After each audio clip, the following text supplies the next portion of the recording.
বিদেশিনী থেকে ভারতের কন্যা সিস্টার নিবেদিতার অনুপ্রেরণাময় জীবন। নমস্কার বন্ধুরা, আজ আমরা জানব এমন এক মহিষী নারীর কথা যিনি জন্মেছিলেন ইউরোপে কিন্তু নিজের জীবন উৎসর্গ করেছিলেন ভারত মাতার সেবায়। তিনি হলেন সিস্টার নিবেদিতা। একজন আইরিশ শিক্ষিকা কিভাবে ভারতের কন্যা হয়ে উঠেছিলেন, কিভাবে তিনি নারী শিক্ষা, বিজ্ঞান এবং স্বাধীনতা আন্দোলনে গুরুত্বপূর্ণ ভূমিকা পালন করেছিলেন, চলুন শুরু করি তার অনুপ্রেরণাময় জীবনের গল্প। তিনি জন্মগ্রহণ করেন 1867 সালের 28 অক্টোবর আয়ারল্যান্ডের ছোট্ট শহর ডানগ্যানেনে। সিস্টার নিবেদিতার আসল নাম ছিল মার্গারেট এলিজাবেথ নোবেল। তার বাবার নাম ছিল স্যামুয়েল নোবেল। তিনি ছিলেন একজন ধর্মযাজক। ছোটবেলা থেকেই তিনি শিখেছিলেন মানুষের সেবা করাই প্রকৃত ধর্ম। বড় হয়ে তিনি লন্ডনের একজন শিক্ষিকা হিসেবে কাজ শুরু করেন এবং আধুনিক শিক্ষা পদ্ধতির উপর নিজের স্কুলও প্রতিষ্ঠা করেন।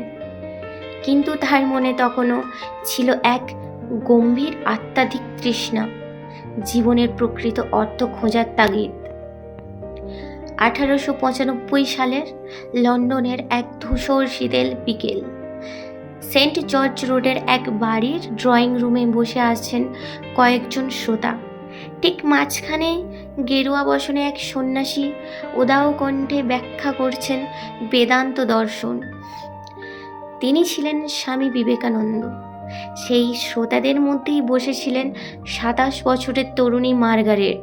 বিবেকানন্দের কণ্ঠ, দর্শন ও ব্যক্তিত্ব তার হৃদয়ে এক গম্ভীর আলোড়ন সৃষ্টি করে। মার্গারেট উপলব্ধি করেন ভারতের সেবা করাই হবে তার জীবনের লক্ষ্য। 1898 সালে তিনি ভারতে আসেন। 25শে মার্চ স্বামী বিবেকানন্দ তাকে ব্রহ্মচার্য ব্রতে দীক্ষিত করে নতুন নাম দেন নিবেদিতা, অর্থাৎ যিনি সম্পূর্ণভাবে নিজেকে উৎসর্গ করছেন। ভারতে এসে তিনি কলকাতার বাগবাজারে একটি ছোট্ট মেয়েদের স্কুল প্রতিষ্ঠা করেন। সেই সময় মেয়েদের শিক্ষা সমাজে খুবই অবহেলিত ছিল। তিনি বাড়ি বাড়ি গিয়ে অভিভাবকদের বোঝাতেন মেয়েদের শিক্ষার গুরুত্ব। অবশেষে তার স্কুল ধীরে ধীরে জনপ্রিয় হয়ে ওঠে। 1899 সালে কলকাতায় ভয়াবহ প্লেগ মহামারী ছড়িয়ে পড়ে। চারিদিকে তখন মৃত্যু আর আতঙ্ক। ঠিক সেই সময় মানুষ দেখল এক বিদেশিনী নারী ঝাড়ু হাতে রাস্তা পরিষ্কার করছেন। তিনি নিজ হাতে আবর্জনা সরাতেন, রোগীদের সেবা করতেন, তাদের ক্ষত পরিষ্কার করতেন। এই সাহস দেখে বাঙালি অনেক যুবকও স্বেচ্ছাসেবক হিসেবে এগিয়ে আসে। সেই বিদেশিনী নারী ছিলেন সিস্টার নিবেদিতা। নিবেদিতার অবদান শুধু সমাজসেবায় সীমাবদ্ধ ছিল না, তিনি সাহায্য করেছিলেন মহান বিজ্ঞানী জগদীশচন্দ্র বোসকে। যখন ব্রিটিশ সরকার তার গবেষণাকে গুরুত্ব দিচ্ছিল না, তখন নিবেদিতা তার পাশে দাঁড়ান। তিনি গবেষণাপত্র সম্পাদনা করতেন, অর্থ সংগ্রহ করতেন এবং আন্তর্জাতিক মহলে তার কাজকে পরিচিত করতে সাহায্য করেন।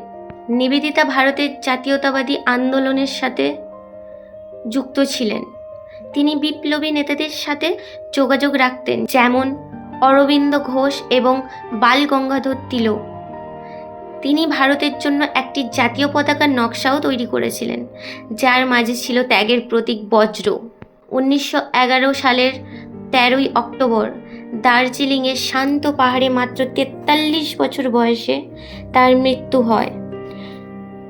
সমাধি ফলকে লেখা আছে, here repose sister Nivedita who gave her all to India, যার অর্থ হলো এখানে শায়িত আছেন সিস্টার নিবেদিতা, যিনি ভারতকে নিজের সর্বস্ব দান করেছিলেন।